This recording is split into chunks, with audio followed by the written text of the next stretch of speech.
Okay, let's go. Clinic's open. Let's go. Welcome to chapter 1. I'm Nick Holmes. I am on a journey to become the thought leader, the authority, the leading voice in everything organizational culture. And let me ask you this question. Throughout every industry, have you heard it's the culture? There's something wrong with the culture. Culture eats strategy for breakfast. There's a toxic culture at that place. When you're interviewing for a job, how often does the word culture, the culture here, or what's the culture like come up for you in every interaction? I'm going to say pretty frequently. I did a quick bit of research. Cultural moments that happen, this word is everywhere. We're talking hundreds of thousands of searches every single week on the word culture in some way, shape, or form. Yet no one's really been able to nail this down and define it properly. In this first chapter, we're going to define organizational culture. I'm going to give 5 and maybe add an extra bonus definition on culture, because I think it's important to understand where's the literature. If you're someone watching this in the professional space that you want to shape and rewire the way that your organization thinks and feels in order to make it more fulfilling for your people, then you kind of got to start and understand where culture and the word culture and the definition of culture really comes from. Journey back, 1800s, this wonderful guy called Ed Taylor, he started to coin this idea of organizational culture. He talked about the complex sum of the whole, which is thinking about different elements, artifacts, and beliefs of a collective group of human beings in the workplace that started to do things and started to understand why certain decisions and actions were made in a specific way, right? And we're talking about back into 1800s. And really, the literature on culture, which we'll explore throughout this series, hasn't evolved as much as you might think. I've got 5, I mentioned before, I've got 5 definitions of culture that I want to take you all through and start with going through in a bit more detail so you can really understand why we are where we are with the definitions and the literature. I think if you zoom out a second, culture for a lot of people is this big fluffy thing that you can't really measure. You can't really define. You've got definitions like it's the way things are done around here, or it's defined by the worst behavior you let into your organization. Great, awesome for a poster. How do I actually go about tactically changing my culture? How do I do one thing tomorrow that's going to positively influence it? And even if we talk about positively changing culture, like what is that big hairy thing? So I've got 5 definitions that I'm going to talk you through. And then as we move through, I'm going to bring forward and tell you why I think all those definitions are wonderfully flawed.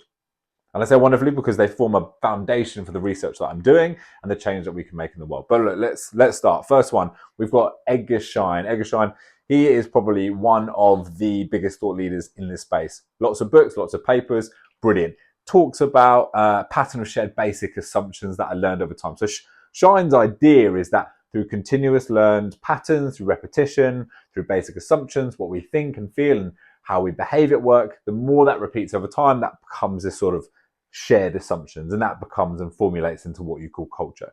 Next, you've got Hofstede. This guy, genius, like incredible definition. He talks about culture as being the software of the mind. Now, less organizational based, more societal based is his thinking, his research, but brilliant thinker, loads of really cool underpins on this. He talks about these 6 dimensions of culture, things like masculinity versus femininity, things like pace versus slowing down and thinking things through and taking a step back. But interesting, the software of the mind idea thinks about societies and communities as a collective programming, which is an interesting thing to go away and research. Third definition, Daniel R. Denison talks about values and a management system. Pretty cool, actually. Again, he talks about values, beliefs. This is where we start to get into the crux of the matter around some classic definitions of culture. Values, beliefs, principles, and these things that really underpin an organization's management system. Denison talks about 4 domains he's got within that, which is adaptability, mission, involvement, and consistency. Right, so those sort of 4 areas make up Denison's domain. All good, all valid. I see it. It makes kind of applicable sense. O'Reilly and Chatman next up, which is number 4 on this list. They talk again about a system of shared values and norms, right? So this is coming together in a shared system as an organization, understanding what underpins that. And then number 5, we've got a legend of the game, Kotter, together with Heskett. They talk about attitudes and behavioral patterns. There's a really good book called Organizational Culture and Performance, which I suggest and I'll link to in this book, in this video as well for you to read. They do a nice job on linking organizational culture to high performance. And in future videos, I'm going to discuss the ROI on culture. We're going to go deep on that to understand how cultures drive organizational growth, which is pretty powerful and one of the big purpose drivers behind my piece of research. A bonus one for you, which comes up in a lot of research and literature, is Quinn and Robards. They talk about the competing values framework, so commonly heard as CVF. It's a model for understanding how organizational leadership evolves and influences culture and how organizations are managed as a whole. You talk about things like adhocracy, there's clan, there's market, and there's hierarchy as well. Lots of cool papers discuss this framework and how it correlates and links with innovation. So a couple of definitions. All of it, though, boils down to culture is a set of things fixed in a moment in time or categorized into a bucket. Now, those of you watching this who live and work in organizations, you know static just does not land in 2026. Things are way more fast-paced than just moments. So for me, these are probably the most famous definitions of organizational culture that exist in our academia, exist in literature, and just what we think and we know about organizational culture. And yet, none of them are fluid enough to be relevant for 2026. Look at your culture in your organization. Is it broken? Is it working? Do any of these genuine definitions of culture actually empower you to make change in your organization? No.